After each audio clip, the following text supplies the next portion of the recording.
Hi guys! Let's start out with the most important business first. We have a special new Patreon supporter to thank. She's wonderful. She's amazing. She's splendiferous. It's Juniper from Sacramento. Thank you so much, Juniper. Remember, to support us, go to patreon.com and search for By Kids for Kids Storytime. We have so many wonderful Patreon-only episodes that I'm sure you will enjoy.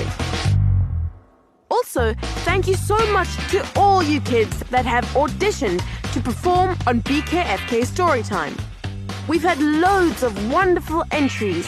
You can expect to hear some excellent new voices on our podcast sometime soon. If you want to audition, go to bykids4kids.co and click on audition. Lastly, before we get on with the show, we are raising money to enter the world's biggest audiobook competition. We feel that our production of The Wizard of Oz has got what it takes to win. You can support us by buying our complete audiobook of The Wizard of Oz on our website, bykids4kids.co. And now, finally, let's get on with the story. Again, by a mysterious author. It's called The Mysterious Magical Mansion, Book 3, The Wizard's Workshop.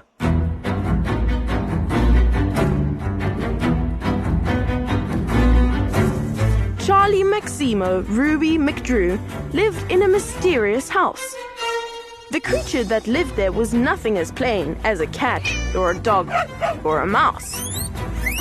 She had discovered a magical monster, a dragon the size of a rabbit. She'd followed it round, but then later she found that it had an unusual habit. The dragon, she knew, was a sly little thief. It got up to mischief at night. It snuck around stealthily, sneaking and peeking, collecting things shiny and bright. Charlie befriended and later defended the beast from a vicious attack. A cat had come hunting with evil intentions, but she and the dragon fought back. Charlie had bravely defeated the cat, but during the crazy commotion, the dragon had given her something quite strange, 2 little bottles of potion. One of the potions had made Charlie shrink, and the other one made Charlie grow. But where had these magical potions come from? Was the question she wanted to know. She patiently waited and carefully watched by the window late into the night. The dragon came creeping and silently sneaking and disappeared right out of sight. The creature had gone to the back of the house where the windows were covered with boarding. The part of the house that was dusty and old, the part that still needed exploring. An hour went by till the dragon came back, lugging a claw full of treasure. It trotted back home to its warm little cave, puffing with satisfied pleasure. Silently, stealthily, Charlie crept out to investigate where it had gone. Where had it been? Charlie wanted to know. And where had the treasure come from?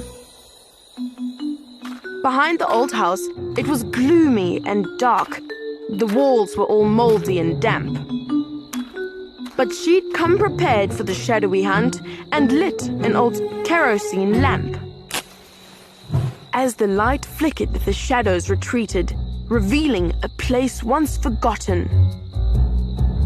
An old flight of steps going under the house with an old wooden door at the bottom. Aha! Charlie muttered. This must be the place. She slowly stepped down to the door. She opened the door with a squeak and a creak, and these are the things that she saw. Shelves full of row upon row of strange books, a crocodile skeleton hanging from hooks, a skull of a creature with stubbly horns, an old walking stick full of knobbles and thorns, a candlestick shaped like a clawed creature's hand, a painting of crows with an ancient old man, a jar of black ink with a pelican feather, a dirty old bag that was made out of leather. Stacked on a desk, she saw bottles of potions, full of strange liquids and odd-colored lotions, a short, twisted stick, and an old-fashioned broom, a colorful carpet that filled the whole room, a set of large keys that were made out of bone, a rumpled red hat that was shaped like a cone. She saw on the ancient old desk a great book covered with skin from a lizard. The name on the cover said Morpheus Jones, and under it was the word Wizard. She opened the book to the very last page. The title said Magic for Cleaning. The spidery writing below was unclear, so she put on her glasses for reading. Wazakazuzu, she spoke as she read, speaking the words with great care. Wazakazizi, Wazakazum, everything up in the air. At once the whole room came to magical life. The bottles leapt up with a zing. Like a great flock of birds, all the books flew around, flapping their pages like wings. The broom began cleaning the floor and the shelves. It carefully swept up each corner. And then it flew over to Charlie and stopped, as if it was waiting for orders. Ahem, said a gravelly voice from the desk. It looks like you need some advice. She gasped as she noticed the red rumpled hat had a small little mouth and 2 eyes. The broom has completed the task that you set. It seems to have done its job well. It needs some instruction of what to do next. So now, you must finish the spell. She nervously carried on reading the book. Wazakazuzu Kazi. Everything back to the place you belong. Your magical master is... The last word was missing. The paper was torn. What could it possibly be? It must rhyme with E, she thought, then took a guess. Your magical master is... Lee? Nothing happened. The broom looked confused. The books flew around. Their pages were noisily flapping. The hat gave a sigh and flopped down to the floor. The crocodile's jaw started snapping. The short, twisted stick had grown 2 hands and feet, with a little face twisted and gnarly. It boldly marched over and tapped on her leg and expectantly looked up at Charlie. Aha, said Charlie. It's trying to help. Wazakazuzu Kazi. Everything back to the place you belong. Your magical master is... me? Nothing happened. The red rumpled hat gave a sigh of dismay. The books all began to get manic. The candlestick fell on the floor with a crash, and poor Charlie started to panic. The stick slapped its knobbly head with a groan. It clearly was quite disappointed. It quickly climbed up on the ancient old desk and looked straight at Charlie and pointed. Oh! Charlie shouted. I now understand! Wazakazuzu Kazi! Everything back to the place you belong. Your magical master is me! At once, all the books flew back onto the shelf at quite an extraordinary pace. They sorted themselves from the A to the Z and snuggled together in place. The candlesticks, crocodile, bottles, and jars hastily hurried along.